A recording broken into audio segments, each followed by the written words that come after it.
Hey, what's up, everybody? It's your girl, Forensic 8888, and welcome to my channel. Grab your popcorn, leave your common sense at the door, and let's watch another disaster unfold. Well, welcome back to Derry, bitch. This is the town where the police investigate with vibes instead of evidence. The adults ignore every single red flag. The racism here is almost as thick as I am. And apparently, therapy doesn't exist. So let's see what fresh psychological damage episode 2 has waiting for us. Police are outside, sitting in the car, smoking a cigarette, watching the building, and just waiting for Hank Grogan to slip up. But deep down, most of them didn't fully believe Hank killed those kids. Because whatever tore through that theater clearly was not human. I mean, there was blood splattered across the ceiling, guts smeared up high on the walls like a Mortal Kombat fatality. That kind of damage is something no normal person can physically do. But this is Derry, and Derry will always need someone else to blame. The townspeople were like, the nerve of Hank Grogan. Successful black business owner, minding his business, running a respectable theater, employing both his people and our people. And then when those teenagers turn up dead, he got the audacity to expect us to investigate somebody else. Hell no, we don't care that he wasn't there. We don't care that his employees had access to the building. We don't care that the evidence doesn't add up. We already found our suspect. Now all we need is a conviction. Chief Bowers was getting pressured hard by the community too. Folks were threatening not to vote for him in the next election unless Hank got arrested, even though he doesn't have enough evidence. Inside the apartment, Grandma Grogan was hot. That woman was cussing those cops out through the curtains like she was trying to send them back to the pits of hell personally. She kept yelling, "My son didn't kill nobody. He was home with me after the Andy Griffith show." They're trying to intimidate us is what makes you confess to something you didn't do. Well, fuck them. Why are you still sleeping? And she shouldn't have let those kids in the first damn place. Shit. Grandma Grogan was more intimidating than half the police force. Fuck them. From there, the story shifts over to Major Hanlon finally reuniting with his wife Charlotte and their son Mike Hanlon. Now, for a brief moment, things actually feel peaceful. The Hanlons seem like a loving family, just trying to settle into the middle-class area and survive military life, which in horror stories usually means enjoy this happiness before Stephen King snatches it away from you. The next scene is when Marge get off the school bus and she spots the patty cakes. They were all standing together in a circle. Now, Marge wants acceptance from these girls so bad, it's just fucking painful to watch.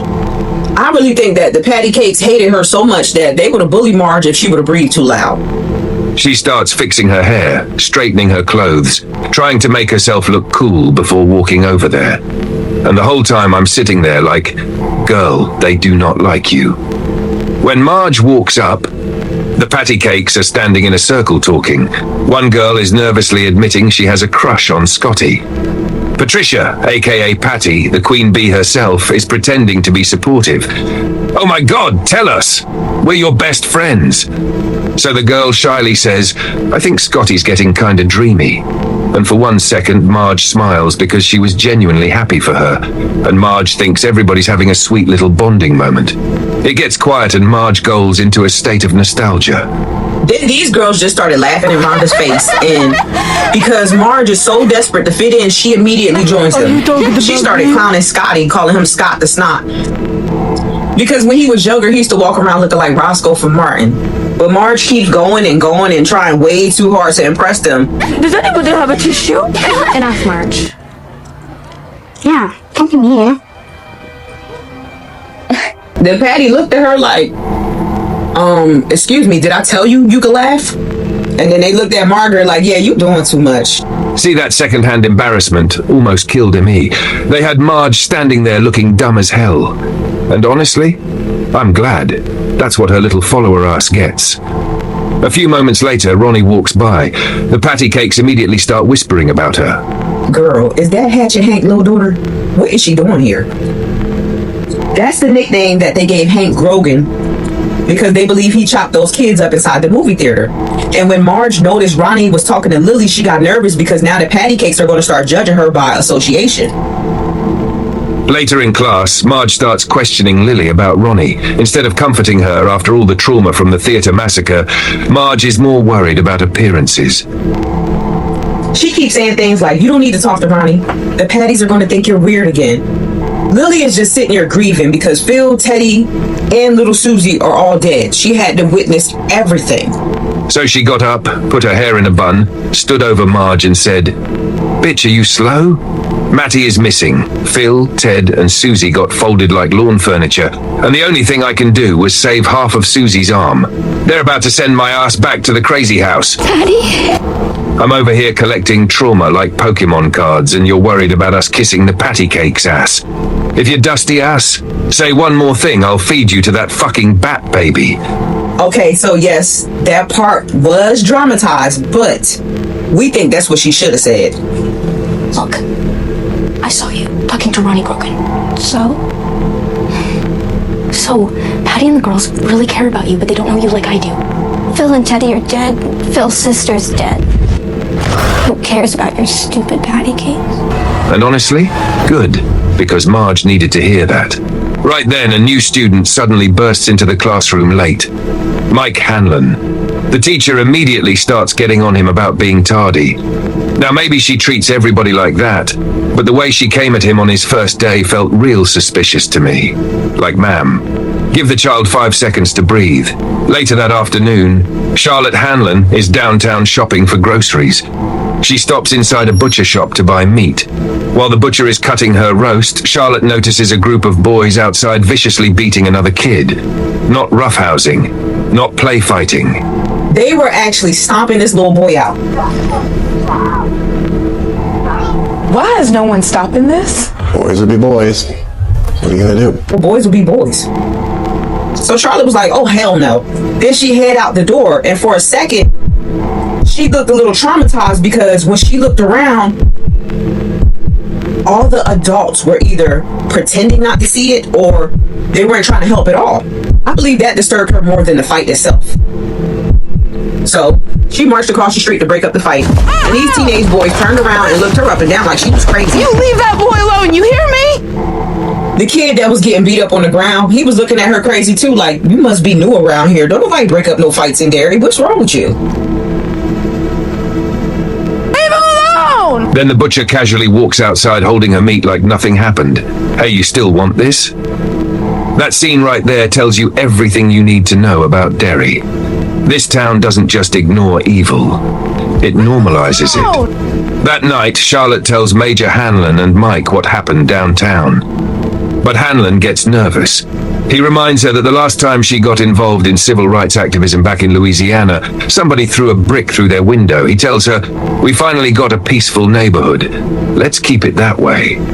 But the look on Charlotte's face says she already knows peace in Derry is fake. That night, Ronnie lies awake, thinking about her mother. Her mother died giving birth to her. And even though Ronnie logically knows it wasn't her fault, guilt has been eating her alive for years. Eventually, Ronnie falls asleep, and immediately the nightmare starts. She dreams she's trapped inside her mother's womb, struggling to escape before she drowns. When she finally claws her way out, she lands on the floor and sees her mother staring down at her. Only this version of her mother looks demonic. She whispers, "You ripped me open. You killed me, just like you killed those kids." Then her stomach splits open. Inside is a mouth full of razor-sharp teeth, absolutely horrifying. Ronnie runs for the door, but an umbilical cord shoots out from her mother's body, wraps around Ronnie's throat and drags her backward toward the opening. And inside that bloody stomach, Ronnie sees the glowing eyes of Pennywise staring back at her. Because whatever evil lives in Derry knows exactly how to weaponize guilt. And Ronnie is drowning in it. Suddenly Hank bursts into the room after hearing her scream. The nightmare instantly disappears. No blood, no monster, no dead mother. Just Ronnie sobbing in the dark. Later on, several black soldiers gather at a bar, and this is where we officially meet Dick Halloran. For all my Stephen King fans, this is the same Halloran connected to The Shining. Throughout the review, I'm going to probably call him D or Halloran, because if I say Dick 50 times on YouTube, it's like asking for demonetization. But I digress. At first, the show doesn't really explain why he's there or what's going on with him, but you quickly realize Halloran is special. Very special. The military will give him privileges that nobody else can get only because he's psychic. As the season continues, you're going to realize his abilities are very crucial to understanding what's hidden beneath Derry Maine. Halloran has soldiers digging through sacred indigenous burial grounds, searching for something buried underground. And nearby, indigenous people watch from a distance, looking horrified and angry because they know disturbing that land is dangerous. Whatever is buried there was hidden for a reason. Back at school, the Patty Cakes are sitting at lunch with Marge when they notice Lily sitting with Ronnie. Immediately, the gossip starts. Girl, look at Lil Hatchet Hanks trying to fit in. She gonna be a serial killer just like her daddy. And why is Lily over there sitting with her? This is the part when I was thinking Marge should have got up like, look, keep my homegirl name out your mouth. If you say one more thing about Lily, we gonna fight. But instead, oh, me too, ass Marge started just making jokes. She was saying stuff like, they're probably planning another murder. Then she started fake acting out a dramatic death scene just so everybody could laugh at her. Now, the Patty Cakes did laugh for a few seconds, but then Patty wasn't feeling it. See, Patty already knew Marge was fake as hell. Oh my god! Hey, Margie, weren't you wearing that sweater yesterday? Margie, didn't you wear that sweater yesterday? Damn, they dog walk this girl every single day. Meanwhile, at the other table, Ronnie is desperately trying to convince Lily to tell the police the truth. She knows her father is innocent, but Lily admits she lied to the cops because she was terrified they'd send her back to Juniper Hill if she started talking about demon bat babies crawling out movie screens.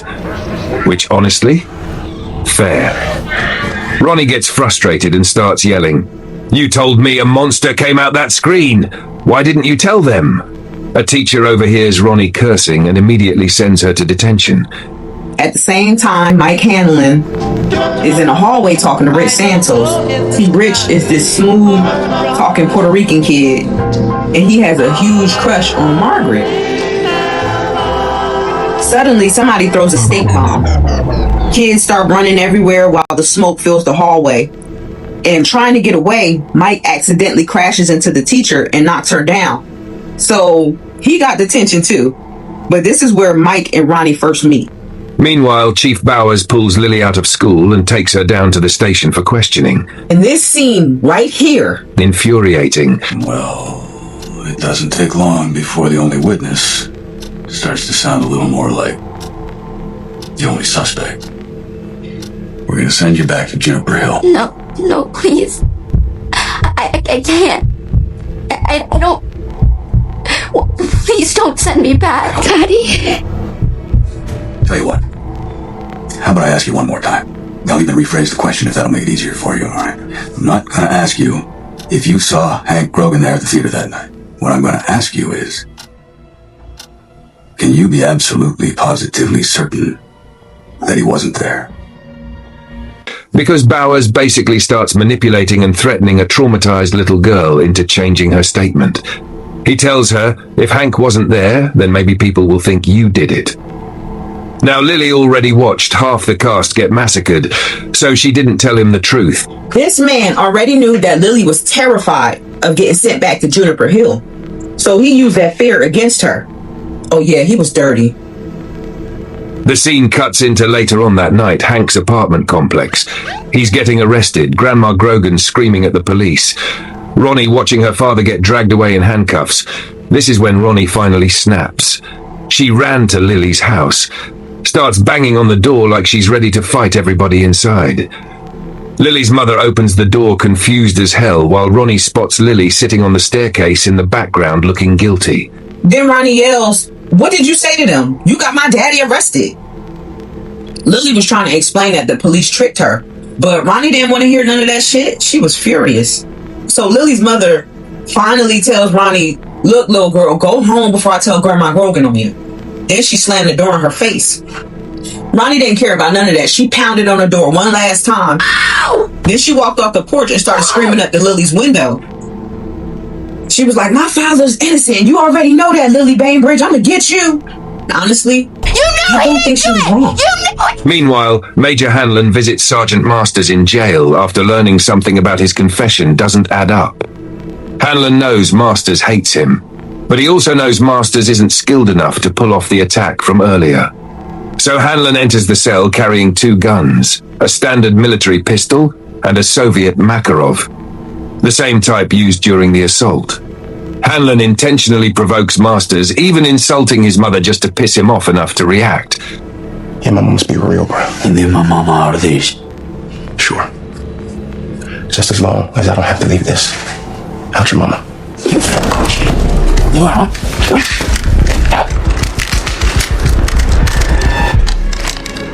That's what I thought. Masters grabs the Soviet weapon, but has absolutely no clue how to operate it. Major Hanlon was smart. He told Masters, look, I pulled your file. I know your racist ass will kill me in a blink of an eye, but you barely could break down a rifle, let alone a Soviet weapon. You never attacked me. Who are you covering for? Why are you sitting here lying? Masters wouldn't tell him anything, so Hanlon immediately visits General Shaw and says an innocent man is being framed. And this is where things get dark. Because Shaw calmly admits the whole attack was a test. A loyalty test. He wanted to see whether Hanlon would break under pressure. This man literally had his own officer brutally assaulted just to evaluate him psychologically. See, I told you all in episode 1, General Shaw ain't wrapped too tight. That is villain behavior. Then Shaw finally reveals Operation Precept, a secret military project searching for some kind of ancient weapon hidden beneath Derry, a weapon that feeds on fear. They don't fully understand what it is yet, but it's surrounded by mysterious objects acting like beacons. That's when Halloran joins Hanlon officially. Using his psychic abilities, Halloran leads them to a buried military truck filled with the skeletons of dead soldiers, and Halloran quietly says, I told you.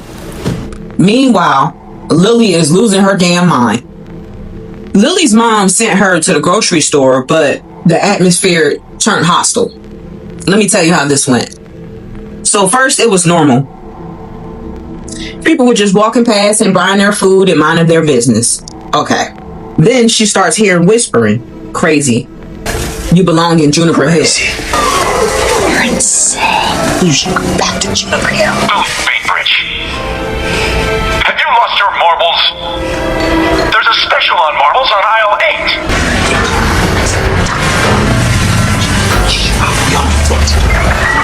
Easy. Did you know Oh, hell no. Lily starts panicking and running through the aisle. Suddenly, she finds herself trapped between the shelves. And on the cereal box, she sees Maddie, Teddy, Phil, and Susie smiling at her. Then the shelves started surrounding her, and they were all filled with pickle jars. And if you watch my review on episode 1, you already know what the pickle jars symbolize. So she picks one up, and her dead father's face is floating inside of it. There's my little girl. Daddy? A kiss for Daddy. Lily drops the jar. Her father's face crawls out. Every pickle jar around her started falling to the floor. Then all of a sudden, some tentacles wrap around her throat and they started choking her.